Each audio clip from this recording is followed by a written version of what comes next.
Hello and welcome back. This is The Lost Adventure, and today we're going over REF3, the Book of Lairs. And we think REF3 stands for reference, so it's a reference book.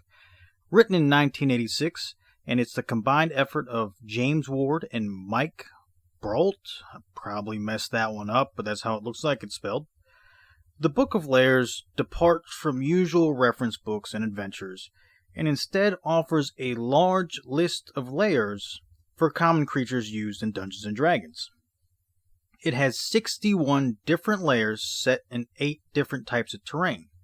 Forest and mountain terrain are mainly the ones where most of them are at, but there's also ones for hills, swamp/jungles, steppe/plains, village-city ruins, deserts, and aquatic terrain.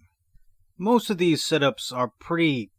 They make a lot of sense. It makes sense where they're located and where they're put. A DM that's looking for things to add in certain hexes or grids for like anybody using like a exploration sort of adventure campaign will find this extremely useful. You just put one of the layers over in this certain hex grid or another one in this hex grid or one in this city.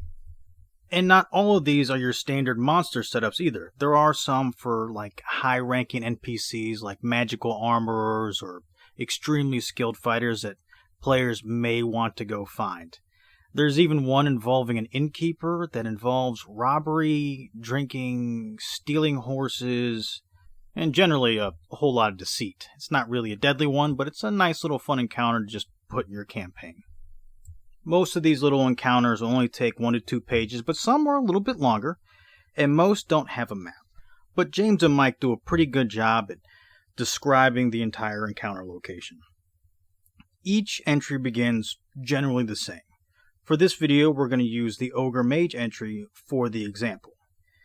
It mentions the terrain where this encounter will happen at. It suggests total party level, along with the average PC level, Magic XP, Gold Piece XP, and Monster XP to include values for killing, defeating, or retreating from the lair. After that is the section called Setup, which is just hooks to get the PCs into the adventure. And then there's the layer section, which mainly just describes the actual entire encounter. The Ogre Mage 1. You'll notice that there is this number beside the named creature that represents the amount of opponents the PCs will face in the encounter. Designed to be implemented in mountain terrain for a total party level of 24. So we'd say 4 to 8 players of levels 3 to 5. James has created 3 different setups for the adventure.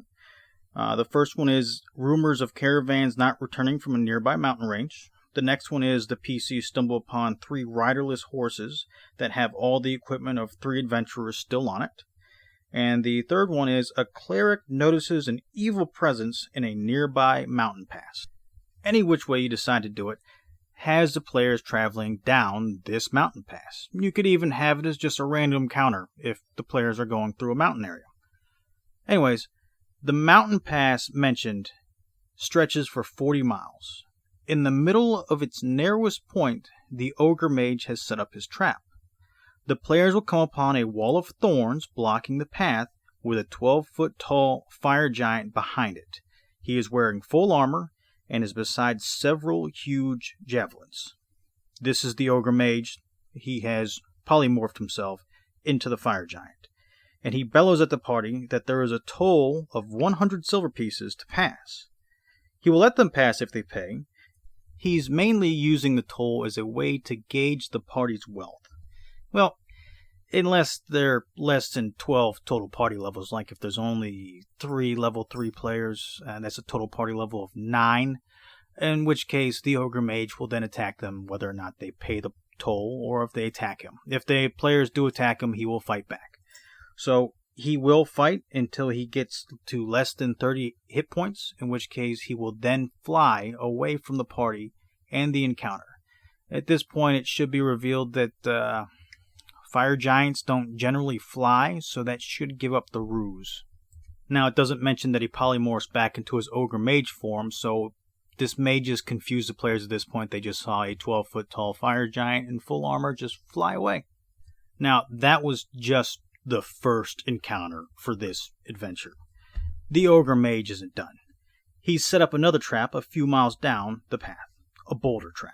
He will begin by attempting to charm a person, specifically the weakest looking PC, and he'll then have that PC attack his friends with all their might. This is then followed by a sleep spell. The entire time this is happening, the Ogre Mage will stay hidden behind a group of rocks while this is happening. After the sleep spell, the Ogre Mage will use the boulders he's set up on the players. So he set up 3 boulders, and the boulders will come down one at a time. Each of the players on the path will have to make a dex save, otherwise they'll have to take 2d4 damage as the boulders come down on them. After the third turn, after the third boulder comes down upon the players, the Ogre Mage will look at the party, and if they're weakened enough, he will then attack.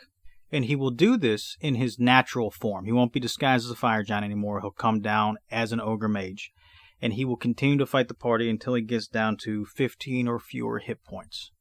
At which point, he will then fly away.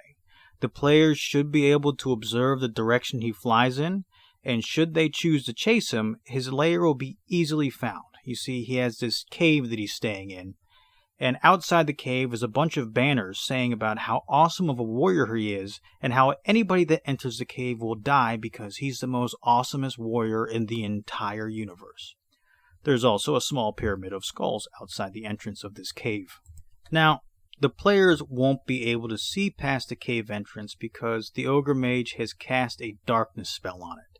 If the players enter the cave, they will fall into an open spike pit that'll do 6d6 damage. Now, it doesn't mention, how far they fall and how much is caused by the spikes, so maybe split it, 3d6 for the falling and 3d6 for the spikes. And this is all hidden inside the darkness spell that the Ogre Mage has cast. Oh, we should mention that before the party arrives, the monster will have drunk 3 potions of healing and will be hidden inside of his lair, which is a 100-foot by 100-foot dark room that has no lighting inside of it. The first PC to make it out of the darkness will be struck by a cold ray, and the fight is on. The battle will continue until the Ogre Mage is brought to 10 hit points or less, in which case he will attempt to change into his gaseous form and flee. And that's really it for the entire encounter with the Ogre Mage. Once he's defeated, the PCs will be able to find loot to the nice value of 2,000-ish gold pieces, and a Perceptive party could be able to find an additional 3,000 to 4,000 gold pieces in treasure and magical items, to include a 1-person flying carpet if they're able to find the hidden treasure. That entire thing, that entire adventure, is only 1 page in this book. Some of the encounters are a little bit ridiculous. For example, there is an undead encounter with 876 possible opponents. Yeah, you're going to need some sort of mass combat thing for that, or you can just focus on, little parts of it. But we'll get to that when we go to one of those encounters. Now, you can get the PDF for this for about $5 on DM's Guild, or you can actually go out and buy original copies on eBay for somewhere between $15 to $30. It's not that expensive, and we think that actually having a physical copy for around $20 to $25 is a pretty good price. Now, for this video, we're going to go ahead and rate the Ogre Mage encounter for it, even though I'm really just going over the entire book in general. We will give the adventure rating a 3. It does what it's supposed to do, and you really can't ask much more of an adventure that only takes up 1 page. For value, it's a 4. The book is extremely useful. We're talking about the entire book, not just the adventure here. The book is 4 stars, or 4 torches. For deadliness, this is a 3. The players could die, or they could wipe this guy with little to no issue. Its biggest weakness is that there is only a single opponent, so a PC party could get a really good set of rolls, and this encounter would be over. Now, there's 61 of these little encounters inside this book, and we're thinking of making this like an extra weekly video, like on a Thursday we could release one of these. They're pretty easy, and as long as we're able to find the time to do it, we should be able to fit these into the weekly schedule. We personally like the Brigand one, so we'll probably do that one next Thursday. Not this Thursday, but next Thursday. And that's it for today's video. We hope this ended up being useful to somebody out there, and we hope to see you guys next time. Goodbye.